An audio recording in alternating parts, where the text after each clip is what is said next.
At 30 years old, I'd been in a relationship with Ava, who was 28, for nearly 2 years. We first crossed paths at the grand opening of a local craft distillery, introduced by someone we both vaguely knew. From that moment, everything seemed to click. Her quick wit, her drive, and how effortlessly we connected.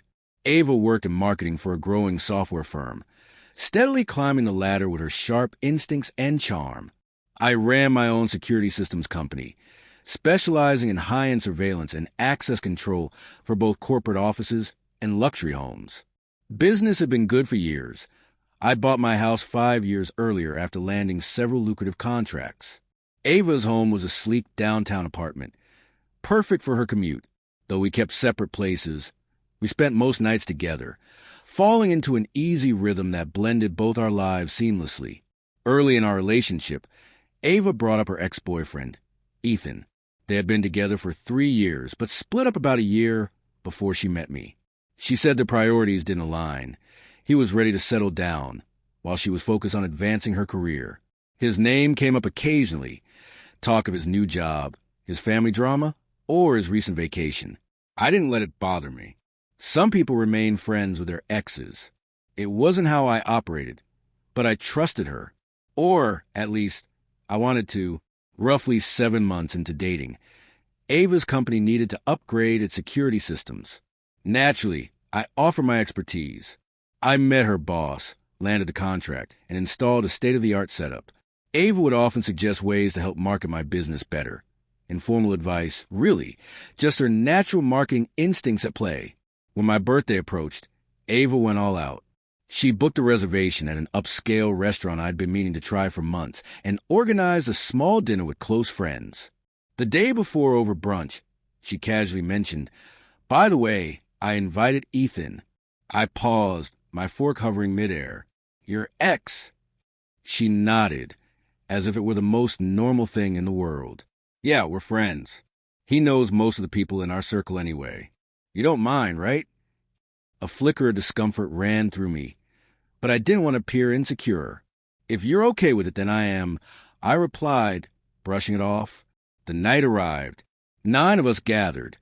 My best friend Tom and his girlfriend, my business partner Ryan, a few other mutual friends, Ava and me. We were seated, enjoying drinks, waiting for Ethan to show. He arrived late, making a bit of an entrance, carrying a bouquet of white lilies.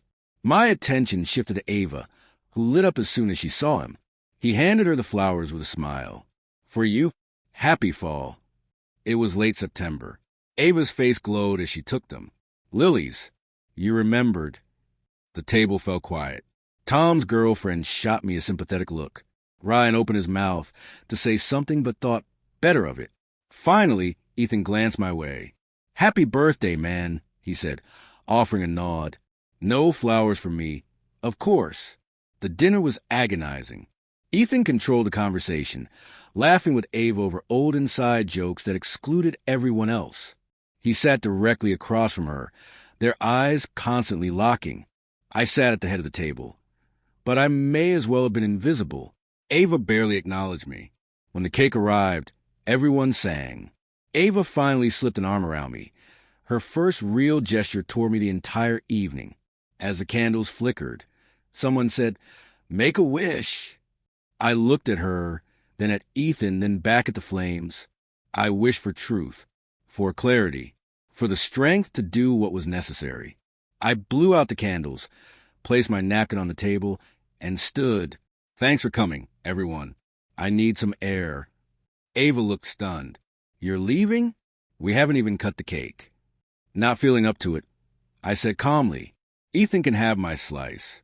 He seems to be taking everything else tonight." And with that, I left as Ava called after me.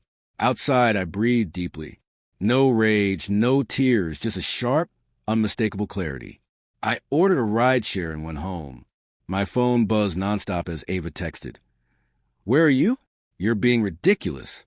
Ethan's just a friend. Please come back." I sent one reply. "It's over. Tonight. And for good." She called again and again. I let the calls ring out. At home, I decided it was time to face what I'd been ignoring. My house was fitted with my company's most advanced security system. Cameras at every access point, smart locks, all remotely monitored. Ava knew the system well. I had shown her everything to make her comfortable. Though I reviewed logs out of habit, I never suspected anything before. Until now. I pulled up the footage from the times I had traveled for business. It didn't take long to notice the pattern. A familiar car parked in my driveway. Ethan stepping out. Ava greeting him at the door, not like a friend, but like something much more intimate. The smart lock logs confirmed it. Ava had her own code, but there was another one, 3826, used only when I was away. A code that spelled Ethan on the keypad. She had given him unrestricted access to my home without my knowledge. I disabled all codes except mine, updated the security settings, and captured a frame of Ethan entering my house. Then I sent that image to Ava. Her reply was instant. I can explain. I didn't respond. The next morning, I contacted Ava's CEO. Since my company handled their security, I notified him that I'd be transferring the account to another manager due to a personal conflict, ensuring no disruption to their service. I copied my operations manager for transparency. After that, I reached out to my friend Jake, who managed my rental properties. A few months back, I had purchased a downtown condo purely as an investment. Ironically, in Ava's building. She had no idea I owned Unit 5B, located just a few doors down from hers. Hey, Jake, I texted. Tenant reported a leak in the kitchen ceiling. Can you get a plumber over? Might be affecting adjacent units. Jake confirmed and scheduled the inspection. That night, Ava flooded my phone with messages. I ignored them. The next day, Tom called, still in disbelief over the dinner. After you left, man, it got awkward fast. Ethan acted like nothing was wrong. Ava left with him pretty quick, probably back to her place. I shared what I had uncovered with Tom. His response was a long exhale. Wow, she really did you dirty. Yeah, I said, and it's about to get worse for her. 2 days later, Ava's frantic calls returned. She texted, my apartment's flooded. The plumber says it started from a unit down the hall. Everything's ruined.